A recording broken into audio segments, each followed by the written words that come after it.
BBC4 Collections, archive programmes chosen by experts. For this collection, Janet Street Porter has selected programmes about post-war architecture. More programmes on this theme and other BBC4 collections are available on BBC iPlayer.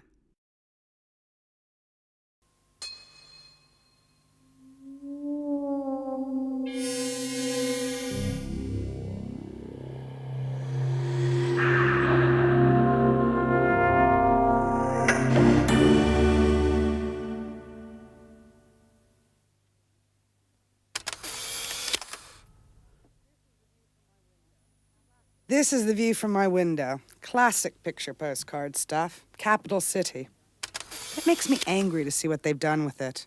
In a timid gesture to preserve the view of St. Paul's, we get a dismembered dome on a base of spec-built offices. So much for sensitive low-rise development. I always think if someone had had the nerve to turn all those buildings on their side and make a decent tower. This is a tower, and no one could call Trellick Tower a timid building.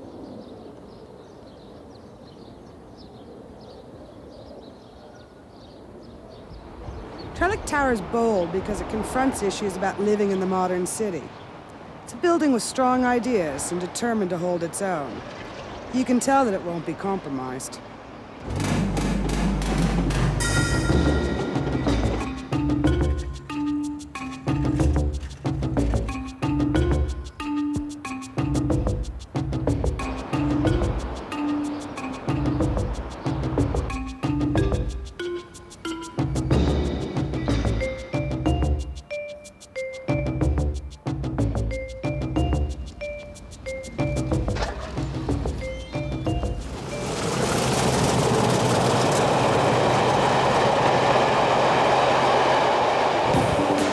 The architect, Erno Goldfinger, was a committed modernist.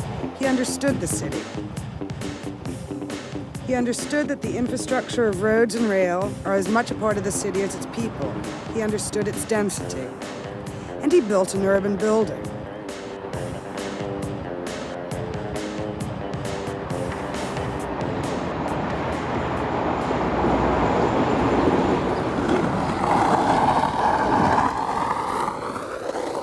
The tower block was a positive response to the city, to rise above the pollution and noise and to free more of the available land for open space, for parks and pedestrians.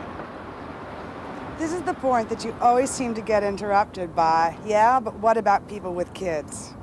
Well, I understand that the British are firmly rooted to the earth and can entertain the notion that children need a garden. Well, why can't you have roots in the sky? I grew up on the 23rd floor of a New York apartment building, and okay, so I didn't watch too many flowers grow, but I used to see the Queen Mary come into port. Is my understanding of the universe any less for the experience? The primary Corbusian justification for high-rise living, to provide sun, space, and greenery, is handled both monumentally and sensitively. The lift tower is detached from the building, but connected by bridges at every third floor and crowned by the boiler room. This physically isolates the noisy services, like lift, heating, and rubbish collection, from the flats. But it's definitely very dramatic. At one point, you're enclosed in a stainless steel box in a concrete shaft, and then the next moment, you virtually explode into the natural light of the corridors and bridges.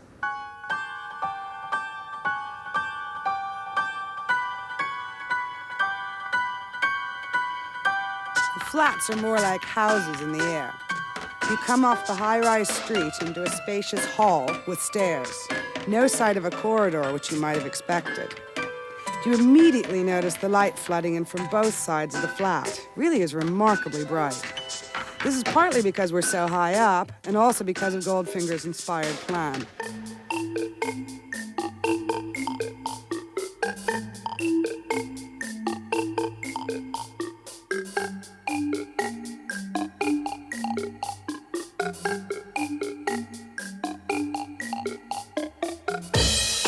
And this is a clever detail.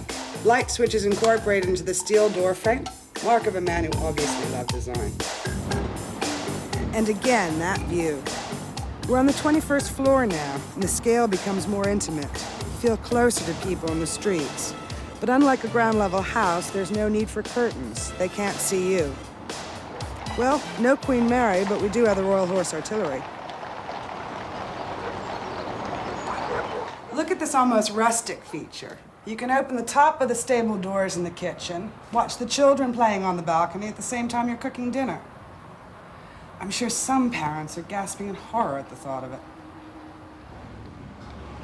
One thing Goldfinger didn't want to see on the balconies was washing. He was a modernist after all. And to preempt this insult, 3 laundrettes were located in the lift tower. These were some of a range of communal facilities offered on the site. Others included a club room, nursery school, and a doctor's surgery.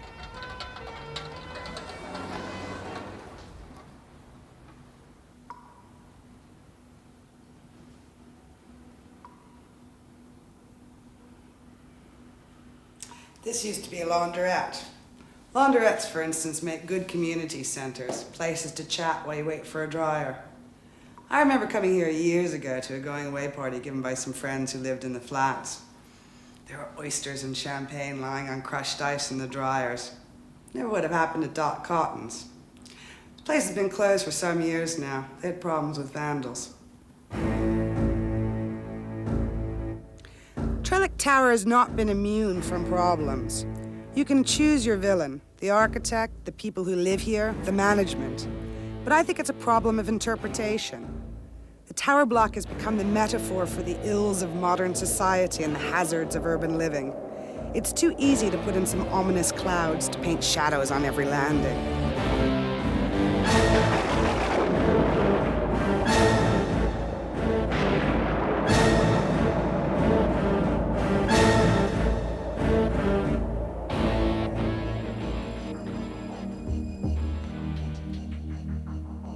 And yet the same idea, the tower block, can be portrayed romantically.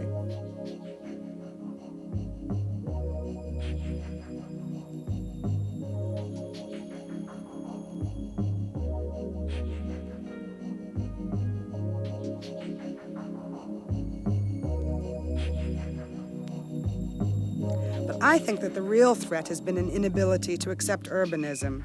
You have to be bold and believe to make it work.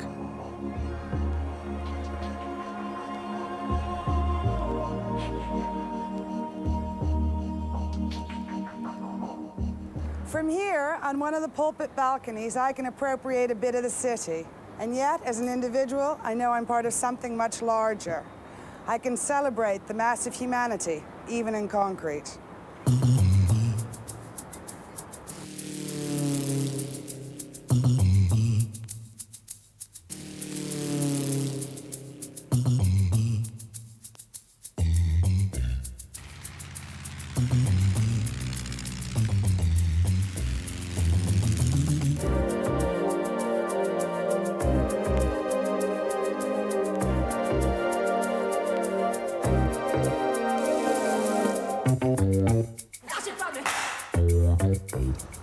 It isn't easy living in the city.